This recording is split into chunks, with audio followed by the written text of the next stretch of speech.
Hernia एक बहुत ही common बीमारी है और जिसका इलाज केवल सर्जरी के द्वारा ही पॉसिबल है। बिना सर्जरी के हर्निया का इलाज नहीं हो सकता है। आप इसको ऐसे भी समझ सकते हैं कि अगर आपकी दीवार से एक ईंट निकल गई है, तो बिना प्लास्टर ईंट लगाए या बिना रिपेयर किए उसको आप ठीक नहीं कर सकते। उसी तरीके से ये डिफेक्ट होता है हर्निया। हर्निया एक तरह का डिफेक्ट है। तो डिफेक्ट को ठीक करने के लिए आपको सर्जिकल इंटरवेंशन की ज़रूरत पड़ेगी।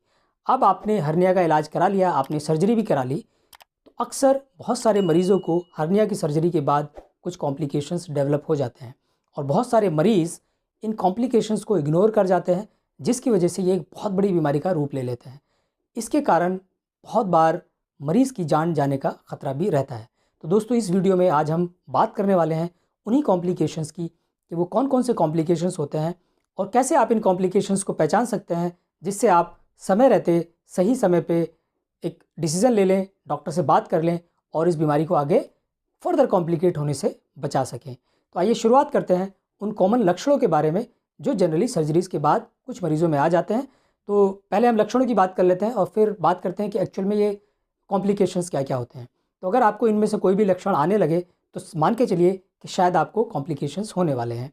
जैसे अगर आपको बहुत तेज़ बुखार आ जाता है, अस्पताल से छुट्टी आने के बाद आप घर पे अगर आपको लगातार बुखार आने लगे, हाई ग्रेड फ़ीवर हो या बहुत तेज़ पेट दर्द हो, आपको दिक्कत महसूस होने लगे या आपको उल्टियाँ लग जाएँ, नौज़िया, उल्टी, ये सारे अगर लक्षण आते हैं, पेशाब करने में दिक्कत हो या पेशाब रुक जाए या आपको टॉयलेट करने में, लैट्रिन करने में दिक्कत हो या आपका लैट्रिन रुक जाए या आपका पेट फूलने लगे, तो ये कुछ कॉमन लक्षण हैं या सिम्पटम्स हैं जो इस बात की निशानी है कि शायद आपको सर्जरी के बाद के कुछ कॉम्प्लिकेशंस होने लगे हैं। अब हम बात करते हैं कि वो कॉमन कॉम्प्लिकेशंस कौन से हैं। यहाँ पे मैं 7 कॉम्प्लिकेशंस की आपके साथ बात करूँगा जो अक्सर हर्निया सर्जरी के बाद डेवलप हो जाते हैं। हालाँकि अगर समय पे आप इनको पहचान लेते हैं तो पूरी तरह से ठीक हो सकते हैं, लेकिन अगर इसमें देरी की तो ये जानलेवा भी हो सकता है। तो जो सबसे पहले हमने बात की, पेन एब्डोमेन। पेन एब्डोमेन का क्या कारण हो सकता है? पेन एब्डोमेन के बहुत सारे कारण हो सकते हैं। या तो सर्जरी के दौरान अंदर कोई इंजरी हो गई हो आसपास के ऑर्गन में, ये भी एक कारण हो सकता है। अगर अंदर सीरस फ्लूइड बहुत ज़्यादा इकट्ठा होने लगे किसी इन्फेक्शन के कारण या किसी दूसरी और परेशानी के कारण, तो आपका पेट फूलने लगता है, इससे भी पेट दर्द हो सकता है। या और कोई बीमारी हो, जैसे आपको आँत में बंद लग सकता है या दूसरे कुछ और लक्षण भी हो सकते हैं जो आपकी सर्जरी के तरफ इशारा करते हैं कि शायद वहाँ पे कोई कमी रह गई हो। तो pen abdomen, severe pain abdomen और पेट फूलना साथ में, ये सबसे कॉमन कॉम्प्लिकेशन है और इसमें कई सारी बीमारियाँ जुड़ी होती हैं, तो इसको इग्नोर ना करें। दूसरा हो सकता है दोस्तों surgical site infection. Surgical site infection का जो पहचान होती है वो था हाई ग्रेड फीवर। अगर आपको सर्जिकल साइट पे, सर्जिकल साइट मीन्स जहाँ पे आपको डॉक्टर ने इंसिजन लगाया था सर्जरी के लिए, अगर वहाँ पे इन्फेक्शन हुआ और ये इन्फेक्शन आपके शरीर में फैल गया, तो ये बुखार लेके आता है, फीवर लेके आता है, इससे हाई ग्रेड फीवर होता है। तो अगर आप समय पे अपने डॉक्टर को बता देंगे तो डॉक्टर कुछ एंटीबायोटिक शुरू करेगा, या तो ओरल एंटीबायोटिक्स या कुछ आईवी एंटीबायोटिक्स भी शायद उसको देने पड़े और आप पूरी तरह से ठीक हो सकते हैं।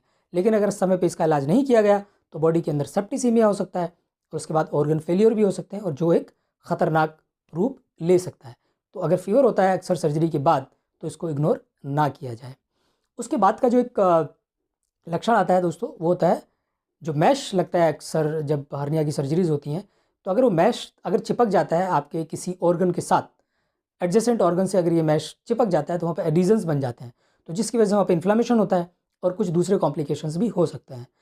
अब अगर ये मैश चिपक गया और उसने दूसरे ऑर्गन को भी इंजर्ड कर दिया, तो इसके अपने कॉम्प्लिकेशन है। अगर इसने आँत को चिपका लिया तो आँत बंद लगने का कारण भी ये बन सकता है। तो एक ये बड़ा कॉमन कॉम्प्लिकेशन है। जनरली यदि ये चिपक जाते हैं, हालाँकि आजकल जो मैश यूज़ किए जाते हैं वो कुछ दिनों के बाद एब्ज़ॉर्ब हो जाते हैं आपकी मांसपेशियों के अंदर, लेकिन जब तक ये एब्ज़ॉर्ब नहीं होते हैं और उस समय तक चिपक के अगर ये एडहेजन्स बना दे, तो ये एक कॉम्प्लिकेशन होता है।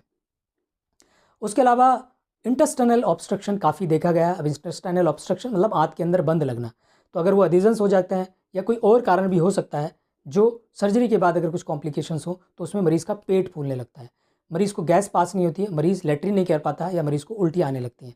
तो इंटेस्टाइनल ऑब्स्ट्रक्शन भी काफ़ी गंभीर समस्या होती है, ख़ास तौर से पेट की सर्जरीज़ के बाद। तो अगर ये सारे आपको लक्षण आते हैं तो इसको इग्नोर ना करें, क्योंकि इंटेस्टाइनल ऑब्स्ट्रक्शन में आँत फटने का डर भी रहता है। अगर इसको देर की जाए तो समय रहते इसका इलाज किया जाए, हो सकता है इसके कॉम्प्लिकेशन को ठीक करने के लिए आपको फिर से एक सर्जरी का सामना करना पड़े। लेकिन अगर समय रहते आप अपने डॉक्टर को बताएंगे तो हो सकता है बिना सर्जरी के बाद भी बन जाए। उसके अलावा रिजेक्शन भी होता है कई बार मैश का, कि आपके शरीर में जो मैश लगाया था तो आपका इम्यून सिस्टम जो आपका बॉडी है उसको सोचता है कि ये फॉरेन बॉडी है, वो उसको निकालने की कोशिश करता है और उसको रिजेक्ट करता है। अब जब वो रिजेक्ट करता है तो अपनी बॉडी के कुछ रिएक्शंस होते हैं जिसके कारण इन्फ्लामेशन आता है या और भी दूसरी तरह के सिम्टम्स आ सकते हैं, और फिर ये शायद मैश को निकालना पड़े और फिर हर्नियोप्लास्टी के बजाय सिर्फ हर्नियोरैपी के ऑपरेशन पे ही जाना पड़े। इसके अलावा ये जो मैश है अगर आसपास के किसी ऑर्गन में खिसक जाए, जहाँ पे मैश लगाया था वो ठीक से वहाँ पे स्टिच नहीं हुआ और वो खिसक के किसी दूसरी जगह चला गया, तो अगर मैश एक जगह से दूसरी जगह चला जाता है, वो ब्लेडर की तरफ चला जाए, हाथ की तरफ चला जाए, वहाँ पे वो इंजरी कर दे, तो फिर ये कारण भी हो सकता है इंटरनल इंजरीज़ का मैश के कारण, जो फर्दर कॉम्प्लिकेट कर सकता है या दूसरे कॉम्प्लिकेशंस डेवलप कर सकता है जो बाद में भयानक रूप ले सकते हैं। इसके अलावा हर्निया रिकरेंस भी होते हैं काफ़ी, क्योंकि एक बार सर्जरी की, और जनरली कौन से हर्निया रिकरेंस होते हैं जिनमें मैश नहीं लगता है। तो मैश लगाने के अपने बहुत सारे फ़ायदे हैं। येस, कॉम्प्लिकेशंस भी हो सकते हैं लेकिन वो बहुत ही कम है, लिमिटेड है। तो इसमें ऐसा है कि बहुत घबराने की ज़रूरत भी नहीं है कि आपने अगर मैश लगा लिया तो कहीं ये हर एक केस में कॉम्प्लिकेट तो नहीं होगा, ऐसा नहीं होता है। बट येस, अगर आपको इस तरह के लक्षण आते हैं तो आप अपने डॉक्टर को ज़रूर बता दें, सो दैट आप समय रहते इसका ध्यान दे पाएँ। रिकरेंस अगर होता है तो फिर से दोबारा सर्जरी कराने की ज़रूरत पड़ती है और डॉक्टर फिर उसमें मैश लगाता है। तो ये हमने कुछ कॉम्प्लिकेशंस की बात की, आप इनको अवॉइड कर सकते हैं। अगर आप ठीक से ड्रेसिंग कराते हैं तो सर्जिकल साइट इन्फेक्शन को बचा सकते हैं। आप आराम करें, जो डॉक्टर ने आपको सलाह मशवरा दिया है उसी के हिसाब से आप अपने सारे काम करें। ऐसा ना हो कि जल्दबाजी में आप भाग-दौड़ भी शुरू कर दें, बाकी काम करने शुरू कर दें।